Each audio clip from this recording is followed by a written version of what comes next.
Hello, this is Roxana for Avid Diva, and today is the first day of the rest of my life, and that is one reason why I'm not actually saying what day it is today, because it is obvious what day it is today, but because I want you, whenever you see this video, I want you to realize that that is as true for you as it is for me. Every time a day starts, it is the first day of the rest of your life.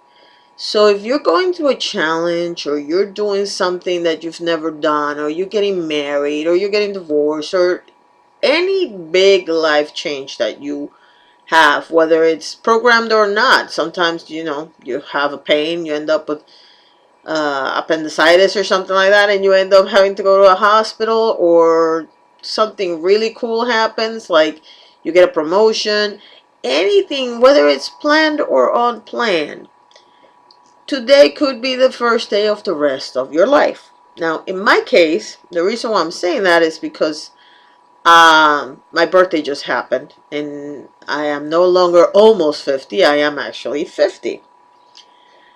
And I could make an entire video about that, but I'm not.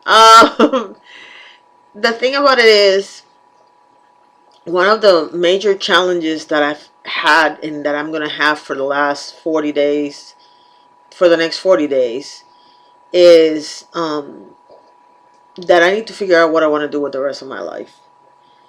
I have an income for the next 40 days, and after that I don't have an income. Now you could say, oh, now she's going to go and be a YouTube star. That's not why I'm here. This is not, I'm not even considering this a source of income. I'm actually doing this because I want to challenge myself to get over my fear of speaking in public, one little step at a time. And because I want to be able to learn the medium more than anything else. I also want to be able to share information. The other channel that I have is about information for people that have loved ones with Alzheimer's, and I'm learning a lot about that, and that's why I share on that channel. On this channel, I share about the journey of the age that I'm in, because it's really funny. When I was 25, I always looked at 50, or even not even 50, 40, 50, 60. And I've said this in the previous video. All I kept thinking was midlife crisis, and why people just lose it when they're 50. And now that I am there, and I've had a few people around me who are normally very stable people, who are now doing things that you sit there and you go, what? That's when you realize that a midlife crisis is something very interesting. People think it's because you want to be young, you want to go back to your childhood or your youth or whatever. It is and it isn't. The thing about a midlife crisis is that when you get to this age, you realize that you really, up here, you don't feel that old. You feel the same way. Personally, I feel the same way I did when I was in my 20s.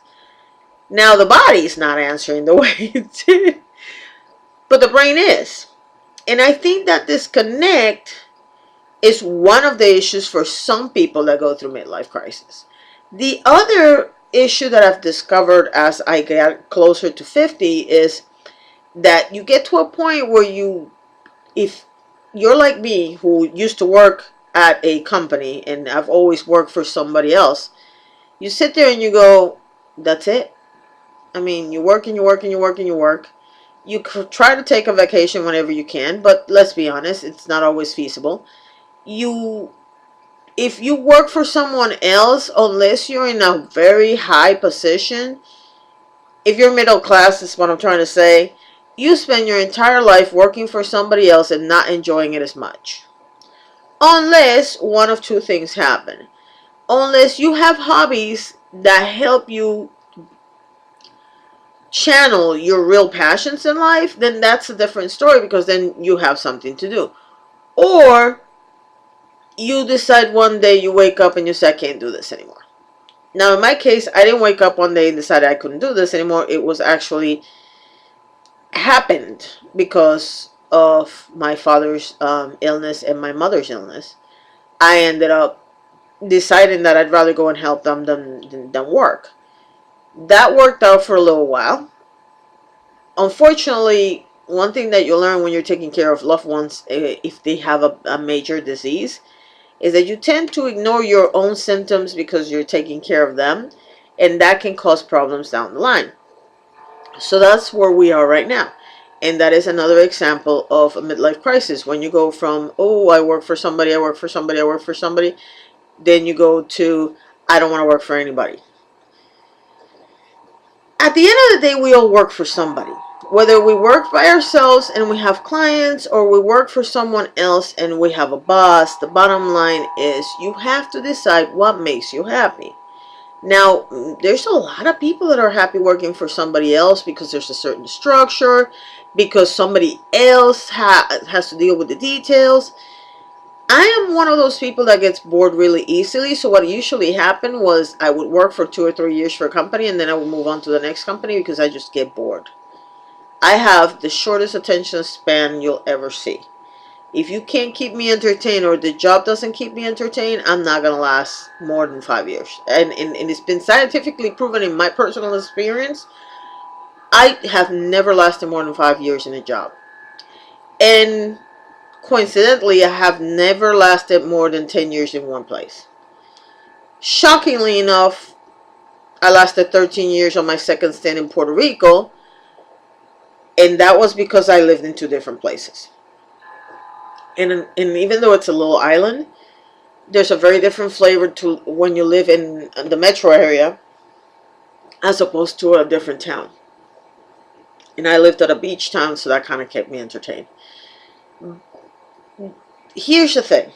You have to do what makes you happy. In my case, right now, what makes me happy is trying to organize my house, because I still have 2 3-bedroom apartments stuck in 1 3-bedroom apartment.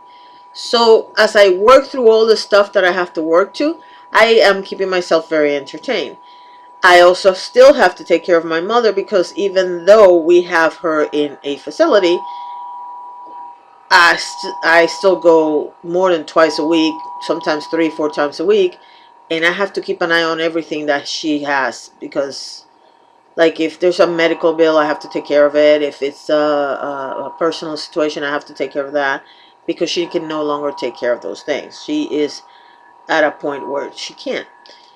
Other than that, I also have to take care of myself, and that was the point of this vlog, was to get in the best shape possible. And I realize I'm 50. I don't care. I don't believe that old story that you can't get in shape when you're 50. No, that's not true.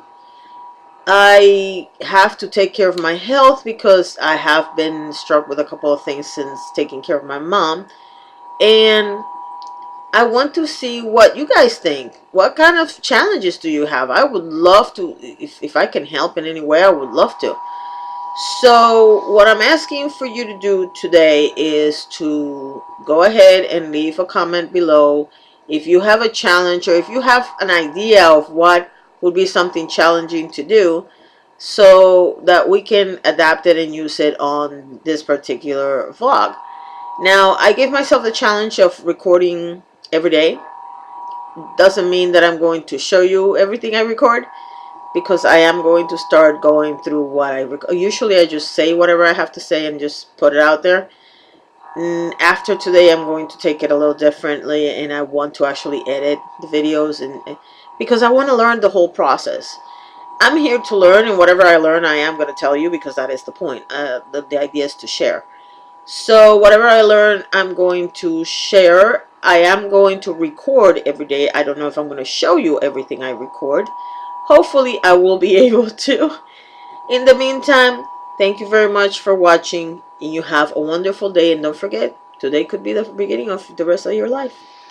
Bye.